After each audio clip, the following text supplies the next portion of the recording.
मैं हमेशा आप सभी के साथ आप सभी के नियर डेथ एक्सपीरियंस शेयर ये कहानी मैंने इसलिए चुनी क्योंकि जो कुछ भी हम सीख रहे हैं नियर डेथ एक्सपीरियंस के केसेस के थ्रू या उस दूसरी दुनिया के बारे में,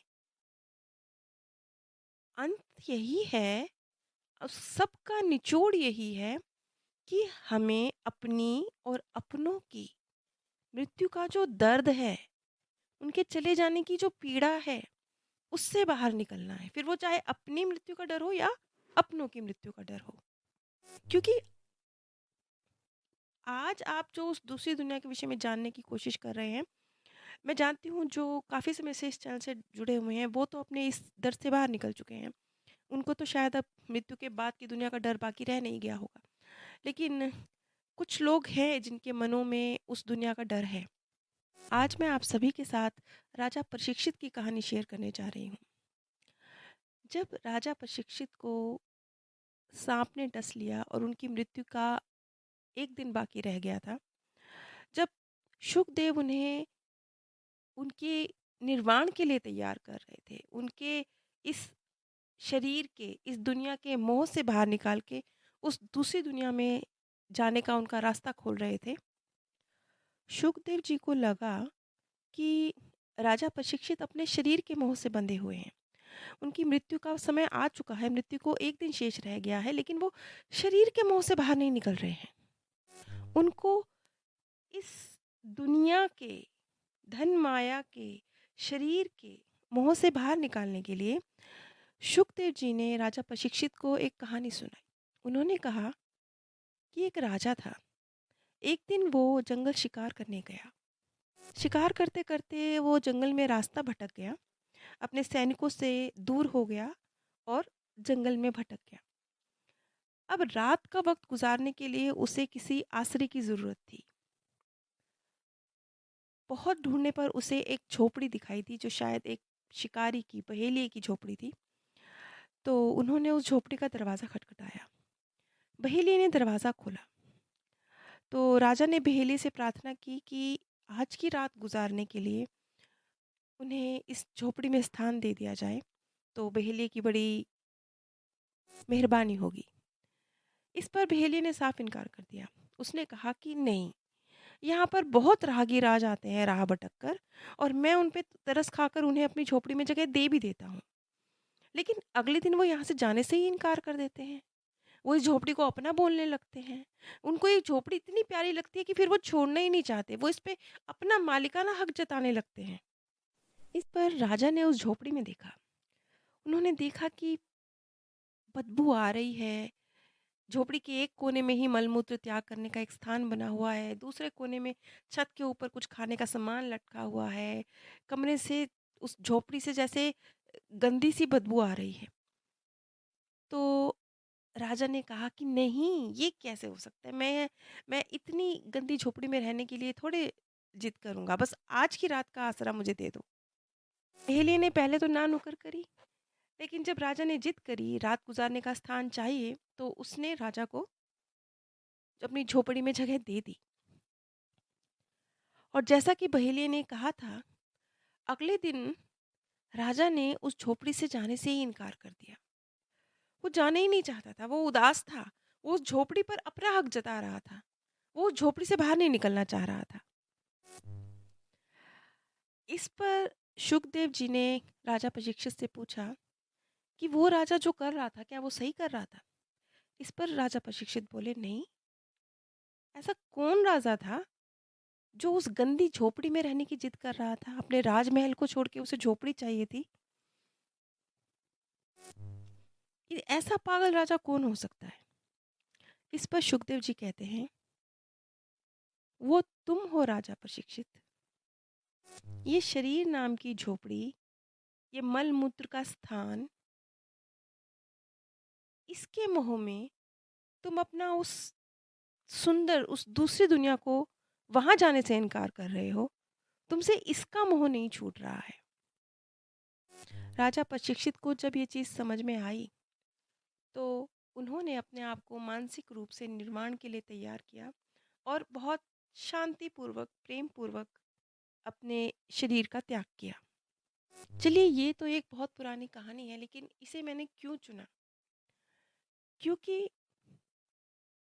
आप सब लोग जो इस चैनल से जुड़े हैं, मैं जानती हूँ कि जो पुराने इस चैनल से जुड़े हुए श्रोतागण हैं, आप सब तो यकीनन अपनी उस मृत्यु के बाद की दुनिया के दर्द से बाहर निकल चुके होंगे, उसके डर से बाहर निकल चुके होंगे। लेकिन फिर भी कुछ लोग हैं जिन्हें आज भी मृत्यु का, अपनों या अपनी, का दर्द सताता है।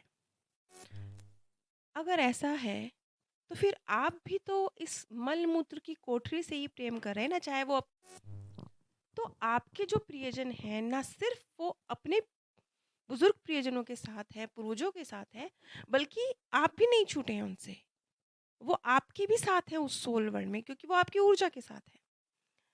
तो वो उस शांति की दुनिया में है, उस अनकंडीशनल प्रेम की दुनिया में है, जहाँ पर जाके सारे राज़ खुल जाते हैं, ज़िंदगी के सारे झमेले ख़त्म हो जाते हैं। जहाँ पर जो अपना घर है, ये है स्कूल, स्कूल से बच्चे भागते हैं, वो तो घर है ना।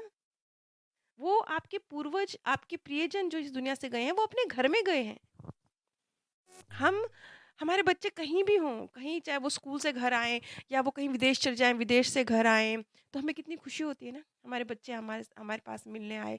लेकिन इसके उलट जब आपका कोई अपना इस दुनिया से जाता है, वो भी तो अपने घर गया है ना, वो भी तो अब अपनों के साथ है ना, लेकिन हम यहाँ दुखी हो जाते हैं। क्यों? क्योंकि हम इस सच्चाई को समझते ही नहीं हैं कि ये शरीर, ये सचमुच गंध है। अगर कोई शरीर के अंदर झाँक सके तो ये सिर्फ़ गंध है। लेकिन उस दुनिया में एक पारदर्शी सच्चाई है। यहाँ आप अपने मार्गदर्शक की आवाज़ नहीं सुन पा रहे हैं ना, वहाँ आप सुन पाते हैं। क्यों? क्योंकि वहाँ किताब खुली पड़ी है ना, सब कुछ सामने है। यहाँ आप एग्ज़ामिनेशन हॉल में हैं, यहाँ आपको बुक सामने खुली नहीं हुई, यहाँ पे टीचर आके आपको सामने आके बता नहीं सकता, वहाँ तो बता सकता है ना। तो खुद सोचिए, जहाँ सारी ज़िंदगी के झमेले ख़त्म होते हैं, सारी ये किस्मतें, ये ज़िंदगियाँ, ये पुनर्जन्म, सबके रहस्य खुल के सामने आ जाते हैं। आप अपनों के साथ होते हैं, उस अनकंडीशनल प्रेम में होते हैं, तो वो जो एक खूबसूरत दुनिया में आपके अपने हैं, आप उनके लिए रोते हैं। वो खूबसूरत दुनिया में आप इसके लिए दुखी होते हैं। अरे! ऐसा तो हम इस भौतिक दुनिया के इंसान भी नहीं करते। हमारे बच्चे भी जब विदेश चले जाते हैं, तो माता-पिता खुश होते हैं कि हमारे बच्चे ना इंग्लैंड में चले गए हैं, अमेरिका में चले गए हैं, एक अच्छी लाइफ़ जी रहे हैं। बताते हैं ना, माँ-बाप बड़ी प्राउडली बताते हैं अपने बच्चों के बारे में, क्योंकि वो उनकी तरक्की से खुश होते हैं। आपका बच्चा किसी अच्छी जॉब पे लग जाता है, चाहे वो शहर छोड़ के भी चले जाए, लेकिन आप कितना प्राउडली बताते हैं कि मेरा बच्चा ऑफ़िसर हो गया है, वो अब उस सिटी में चला गया है। यहाँ तो आपको ये चीज़ समझ में आती है, तो भौतिक दुनिया की बात होती है तो आप खुश होते हैं। लेकिन जब यही बात आत्मिक स्तर पे होती है तो आप दुखी होते हैं, क्यों? और यकीन जानिए, अंत-पंत हम सबने मिलना ही है। आज आपके प्रियजन जो चले गए हैं, एक दिन आपकी उनसे मुलाकात तय है। चाहे वो पल उस वक़्त आएगा जब आप इस दुनिया को छोड़ देंगे। निश्चित रूप से आप उनसे मिलेंगे।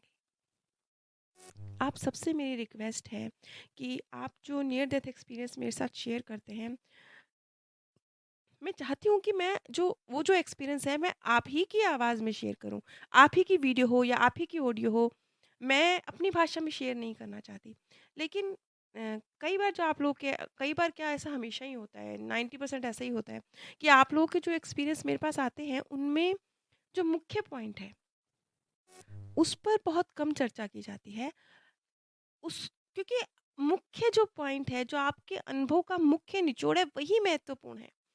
आपका ये अनुभव कैसे हुआ? किस तरह से हुआ? मृत्यु कैसे प्राप्त हुई?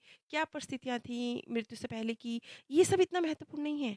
महत्वपूर्ण, सबसे ज़्यादा महत्वपूर्ण है आपका मृत्यु के बाद का अनुभव और वहाँ से लेकर लौटी हुई सीख, और उसके बाद आपके जीवन में आया परिवर्तन। ये 3 चीज़ें महत्वपूर्ण हैं। और जब भी मैं कोई नियर डेथ एक्सपीरियंस सुनती हूँ, तो मेरे लिए यही 3 चीज़ें मायने रखती हैं। पहला, वो मृत्यु के बाद की दुनिया का अनुभव, दूसरा उससे निकल कर हाथ में आने वाली सीख, और तीसरा व्यक्ति के जीवन में उस अनुभव के बाद आया परिवर्तन। ये 3 चीज़ों पर मैं बहुत अधिक ध्यान देती हूँ, क्योंकि मेरे विचार से हम सब के लिए जो सीखने का मटेरियल है, वो इन्हीं 3 चीज़ों में है। इसलिए प्लीज़ आप सबसे रिक्वेस्ट है कि आपके जो एक्सपीरियंस हैं, उन्हें थोड़ा-सा डिटेल में जो अनुभव है उसे शेयर कीजिए। अगर आप चौथा या 13वीं जैसे किसी समय पर मेरे द्वारा शांति संदेश चाहते हैं, सांत्वना संदेश चाहते हैं, क्योंकि जो प्रियजन पीछे रह जाते हैं, वो जिस दुःख से गुज़र रहे हैं, उससे उबरने में उन्हें मदद मिलती है। अगर आप ऐसा कुछ चाहते हैं, तो नीचे दिए गए नंबर पर आप संपर्क कर सकते हैं। आप सभी पर परमात्म सौंदर्य, प्रेम और आनंद सदैव बरसता रहे। आप सभी दिव्य परम धाम में स्थान प्राप्त करें।